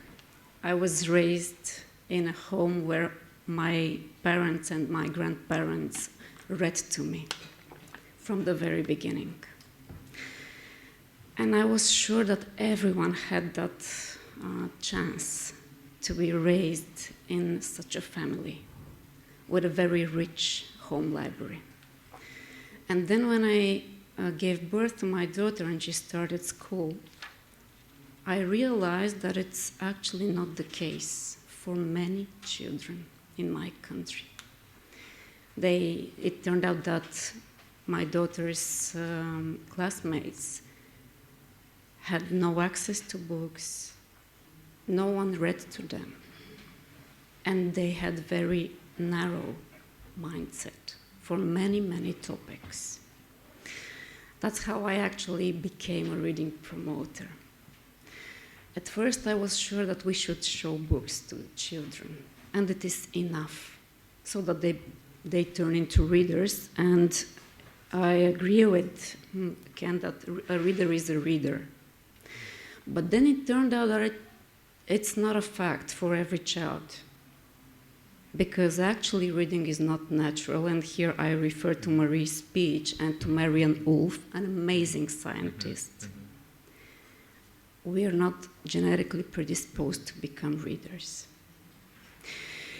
So it turned out reading as a process is very hard, but at the same time it depends on the support of the people around every newborn reader. And in my job, I found out that even though I show amazing books to kids and I give support to them, and with my colleagues we create amazing programs like the Children's Choice Award, the only one in my country empowering children to choose which books they would like to read and to vote for. It turned out that there is no access to those books because children are not allowed to go to a library alone, or the books in their bookshelves at home, if any, are chosen by their parents. So those topics are actually, it turned out that I have to change, together with my colleagues, the direction in which we are working. So now I'm a reading activist, and I am very grateful for Eva Bergman's presentation because it refers to many of the activities I do today. On access to books, we usually mention libraries, and of course we mention these like governments in the UK are closing libraries, and not only in the UK. In my country we have more than 3,000 libraries, and what if they are underfunded, so they do not have funds for books? Or what if the books are, well, we do not have that kind of books I told you in the beginning. So this limited access to books is actually shaping societies in a not very democratic way, I would say, because we are not raising critical thinkers. The right for the children to choose their own books is also very important, and this right is actually basic human right, I think. And I'm happy that this is not only my opinion, of course, but together with my colleagues from the European Literacy and Reading Promotion Network, EU-READ, we actually issued a statement last year on the importance of reading and literacy. And the first principle there is that the ability to read and to read critically is essential to personal development and a fundamental human right. So what can we do to change this problem, and why is it important? I told you that my country is a country of contradictions. If you look at the Pearl's assessment, you will see that the Bulgarian fourth graders are top performers in terms of reading. And at the same time, if you look at the PISA results, we have 43% of functionally illiterate 15-year-olds who can read, but they cannot understand what they are reading.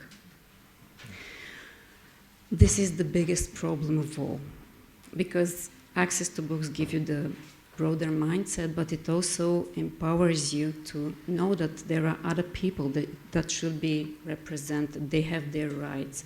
And it is not only you, but the others that are part of the society. And if you want to live in a democratic society, you should support all people because we are connected. What else I can tell you? I'll share, of course, about our success. One of our successes is the Children's Choice Award. It's called the Magic Pearl. My colleagues and I do it for 13 years now.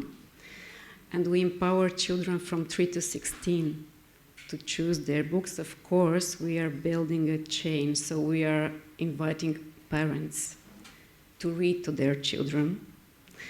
Then we are inviting teachers in kindergartens to build their own libraries in the kindergarten so that they can give access to high quality, contemporary, newly published books that explain the world children live in. Then we invite teachers in primary schools and high schools to support their students and, of course, to give them the right to read and to choose which book to support. And this is, of course, preparation for the elections when our students are able to vote at the age of 18. You cannot start choosing if you're not well prepared. I'm very happy to share that this award is actually an initiative that not only empowers children, but the feedback from those more than 80,000 children participated over the years, they come back to us and say, thank you very much, because I didn't know that this exists in the world I live in, and it prepared me and it made me resilient. And more important, it prepared me for this ability to make choices. It prepared me to be prepared for the future, no matter of the professions of the future. We don't know what these will be. but we can be sure that reading is part of the process and filtering information. About screens, I want to refer to Marie's speech because this is something that has changed overnight in my view of this. I was fighting screens for many years, and then it was maybe 3 or 4 months ago I realized that we lost the battle. We cannot limit the screens anymore. So now what we should do is to empower children to be able to filter information. And therefore, we should give them access to books, but we also have to give them the proper support so that they can filter this information. Can this be done through schools and through teachers? Some may say, yes, this is a teacher's task and the task of the school, but I do not agree. We cannot put all the pressure on teachers. Therefore, school libraries and their librarians are our best supporters in making children be able to filter information. That's why I'm an advocate for school libraries, because if you cannot tell parents, especially if they're functionally illiterate, if they do not read at home and they are not readers, to start reading to their children. We cannot tell parents how to raise their children. We can even ask teachers in the kindergarten to read to the kids, even though it's, of course, valid for many countries, but for Bulgaria it's not the case. So in kindergartens, children only play, but reading is not part of this process. I know it sounds strange, but it's a fact. So in my country, school libraries are the most important unit in terms of filtering information, giving background knowledge to children so that they can think critically, they can think creatively. Actually, school libraries are not an issue, and the lack of school libraries and skilled librarians is not an issue for Bulgaria only, but if you look at Ireland, my colleagues from Children's Books Ireland are giving small libraries in schools. My colleagues from Scottish Book Trust, they had a very extensive survey on the state of school libraries. And if you look at the Netherlands, they have an amazing program, but at the same time, they have rooms full of high-quality books and no one to support children on how to choose the books they need so that they can find the right answers. Reading promotion is, I like to see it as the bridge to different key stakeholders and key players. People like you, who work for high-quality literature, high-quality books, who support writers, are one part. The other part are publishers. Other part are also teachers, of course, and parents.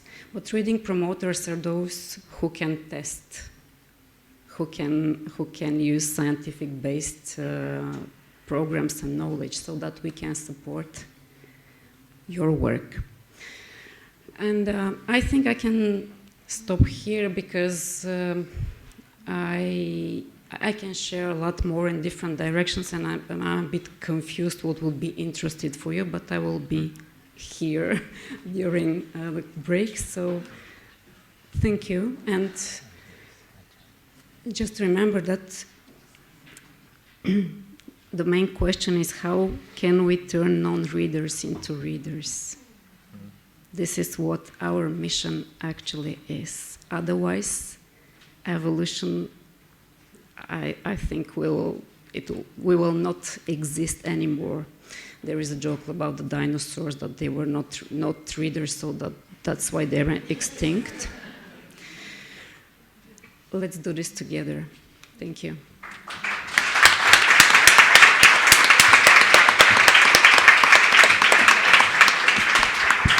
Yeah.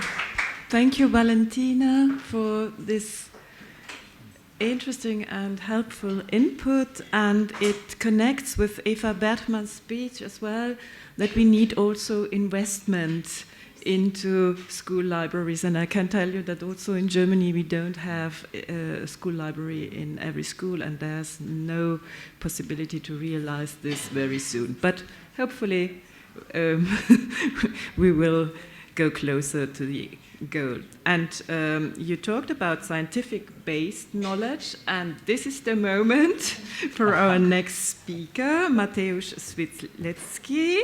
And as I already told you, he's from the University of Wrocław in Poland.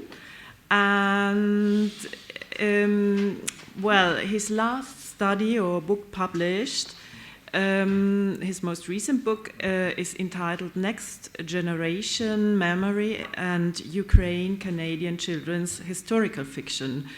But the book before, which is also very interesting for our conference and this topic, is entitled Navigating Children's Literature Through Controversy, Global and Transnational Perspectives. And we are really looking forward to hear more about this, and it is great that you already found your presentation for yourself.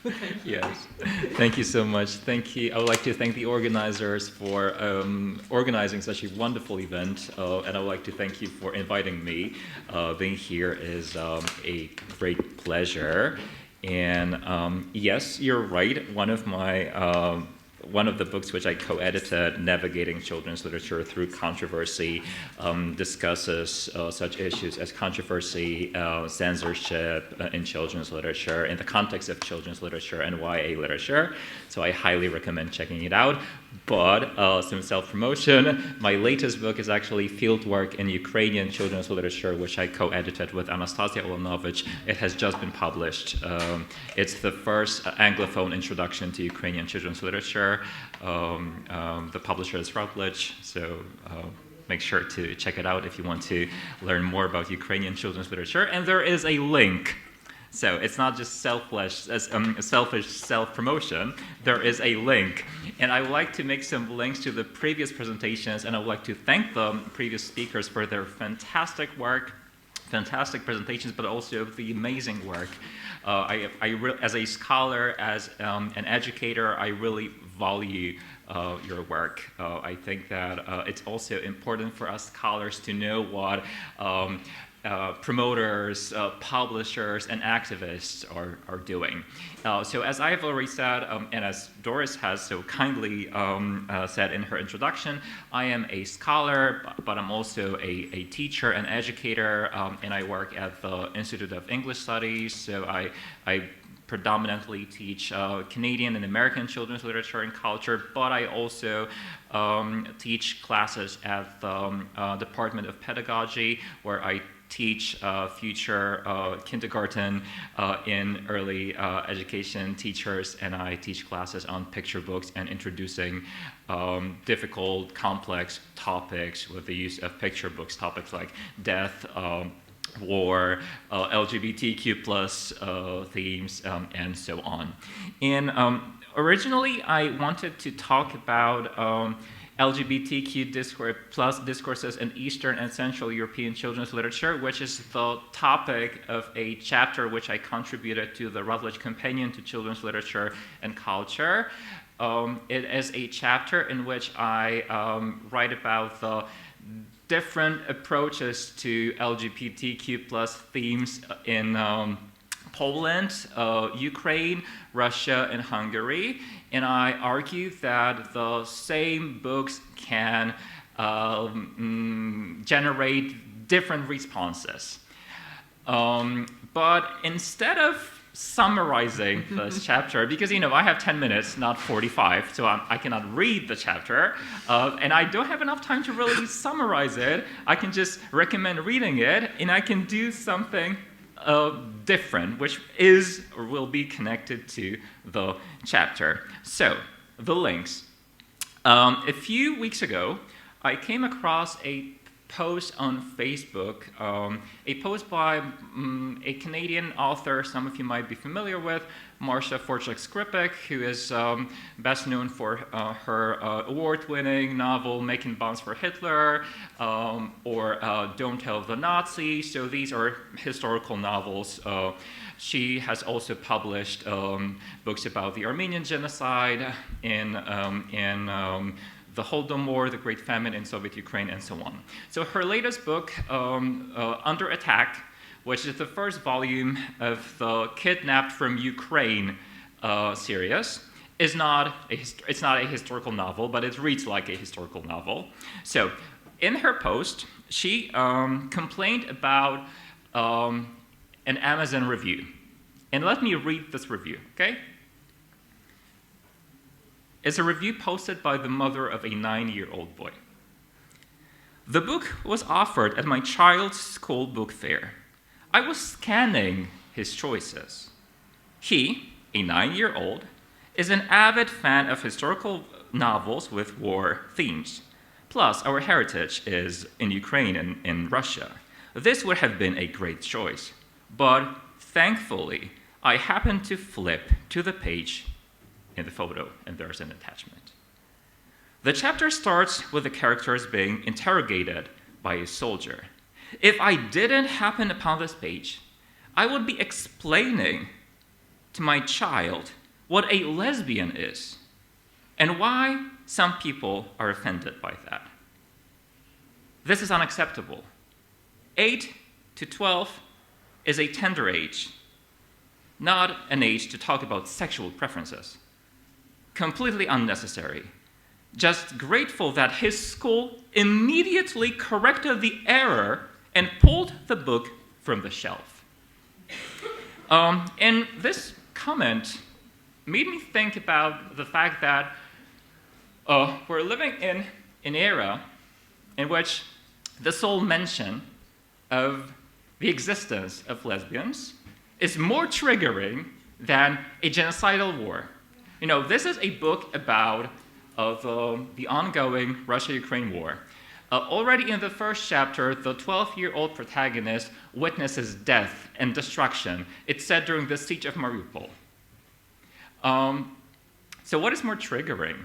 You know, I kept on thinking about this, review and the moral integrity of certain readers.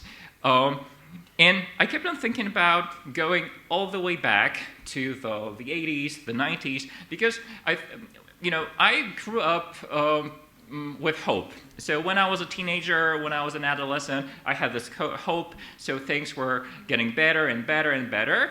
And young people nowadays are growing up with fear and anxiety, not hope. Because what hope are we talking about? We're currently experiencing a terrible global crisis. We can talk about climate change, we can talk about wars, we can talk about conflicts, but also human rights being violated every single day. And it also made me think of another book, a book which I read a few years ago. It is a novel by Patricia Warren, and I would like to read a quote from this book. So Marion, who is a lesbian character in Patricia Warren's Billy's Boy, the 1997 sequel to The Frontrunner, which was the first gay-themed best-selling novel in the US, published in 1974. So Marion decides to run for office. She does it because, as she believes, in the early 90s, times were changing. Instead of waiting for a possible future change to come, Marion, who is an openly queer woman who helps to raise a queer adolescent, decides to take action now and become an assemblywoman. John William, the novel's protagonist, explains her motivation in the following words, and I'll quote. Religious fanatics taking over the country. Human rights violated all over the place, even by some Democrats, but especially by her own party. She was tired of bitching about it. She was tired of nasty local politics on the city council. End of quote. Marion is correct that the political and socio-cultural change with the growth of queer activism and resistance, I read something wrong. So Marion is correct that the situation was beginning to change, yeah, with the growth of activism, resistance, which had political and socio-cultural consequences. The year before the publication of this book, Congress in the US enacted the Defense of Marriage Act, defining marriage as a union between one man and one woman. The legislation permitted states to disregard same-sex marriages legalized in other states. The Supreme Court ruled DOMA unconstitutional in 2013, and after years of lobbying, in 2015, as you probably know, same-sex marriage was legalized in all 50 states in the US.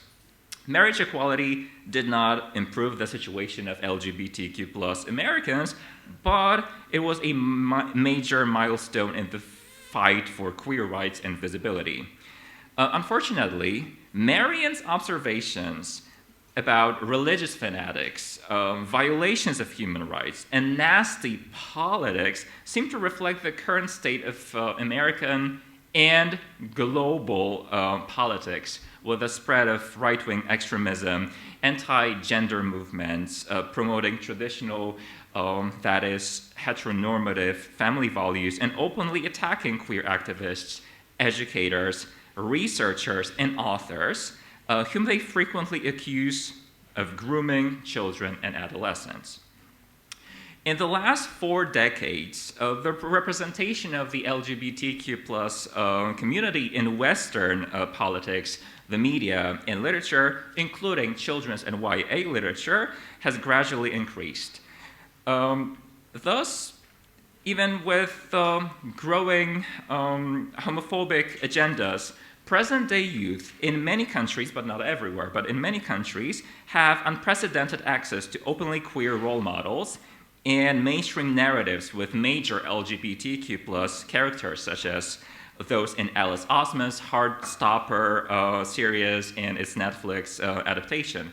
At the same time, LGBTQ+ themed children's and young adult books remain among the most frequently challenged in libraries and schools. Banning young people's literature by such organizations as, for example, Moms for Liberty in the US, is connected to the political role of the figure of the child, and this is something that Eva already talked about during her fascinating keynote talk. So it's the figure of the child, not the well-being of actual children and adolescents, which infinitely encapsulates a fetishistic fixation on sameness, embodying the rigid ideals of heteronormativity and reproductive rights and futurism. And this is something that Lee Edelman writes about in No Future. The emotional investment in children's alleged suffering caused by the LGBTQ+ agenda universalizes pain, transforming the child into a representation of collective fears. The child, asexual but presumably heterosexual, is imagined as an icon of purity, shielded from queerness, which challenges heteronormative ideologies of identity and heterosexual desire.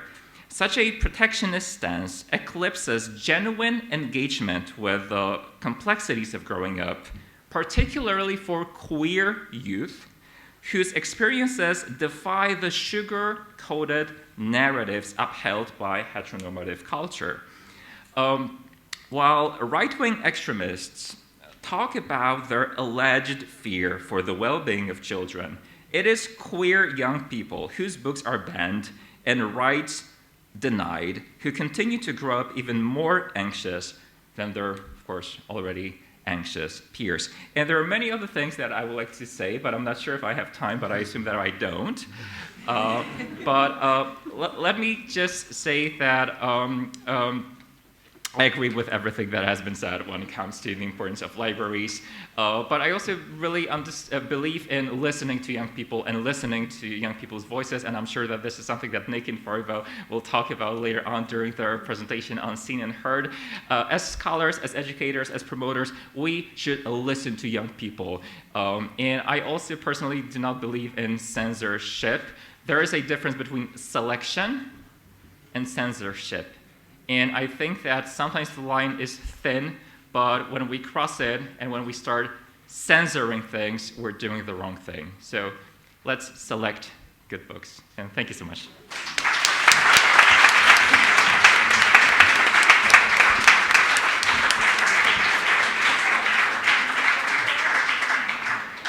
Thank you, Matthäus.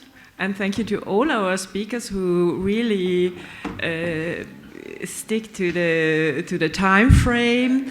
And I know we should have a break, but I think it would be nice to have at least the space and the time for one question for each speaker, if you agree. And there are my colleagues who have also microphones. So if there is some question, one for each speaker, I would suggest, please raise your hand. Otherwise, I also have another idea.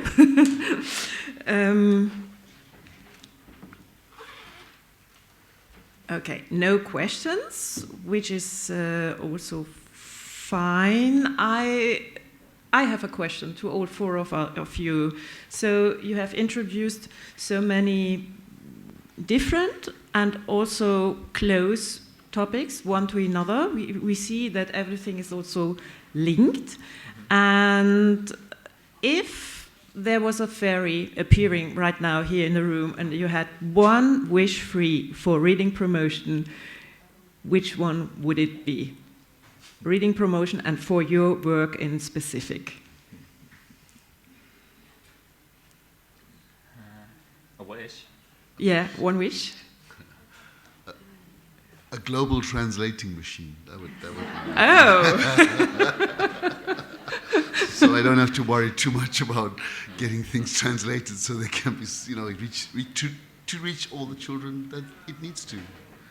Okay, that's lovely. By the way, I'm organizing in Germany with my association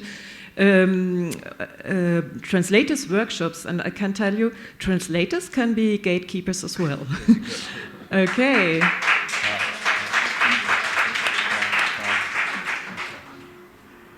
Okay, so my wish, I would love publishers to value copy editors and all children's books. I would love all children's books to be copy edited, because sometimes there are fantastic stories, both the books contain errors and mistakes, and they're instantly rejected by educators. So the story is fantastic, but because of the mistakes, the errors, I'm talking about punctuation, typos, and so on, such books cannot be used in the classroom. So I would really love publishers to understand that AI is not enough, and we need real people who can read the books and make sure that there are no mistakes, no typos. So that's my wish.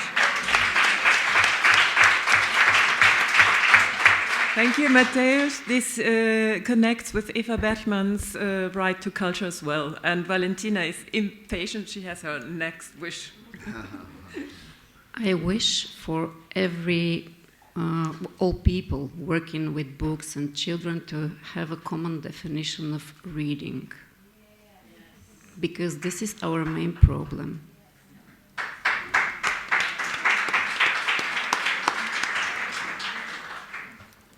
Je peux le dire en français?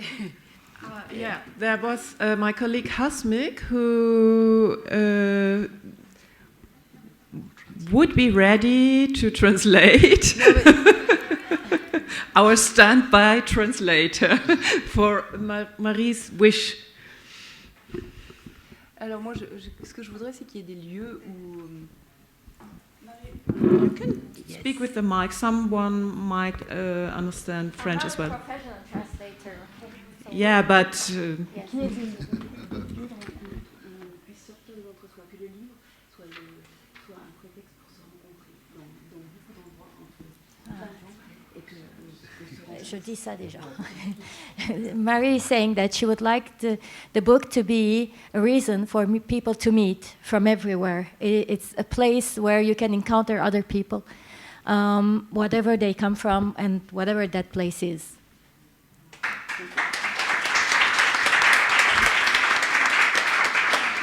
I think this is the best introduction for a coffee break, where you can connect and speak to each other. And I really want to thank our speakers, not only for their contribution today, which enriched our conference, but also for their struggle and their all-day and everyday work on behalf of children's literature in the very different and very important fields. Thank you so much. Two quick announcements. Sorry. Oh, yeah, sorry. Yeah, two quick announcements before we go for the break. If you need a certificate of attendance to the conference, you can meet Sabine outside at the desk. And also, if you need more information about Bookbird, IBBY's journal, you can also visit our desk at the back. And last, during the break, you can move, of course, you can have a first look at the short video featuring David Pintor, the inspiring illustrator of ours from Spain, that has been behind our posters and newsletters, newsletter banners over the past years. The video will be, of course, available on our website very soon. Thank you. We look forward to seeing you back shortly. Around 12 o'clock, we start again.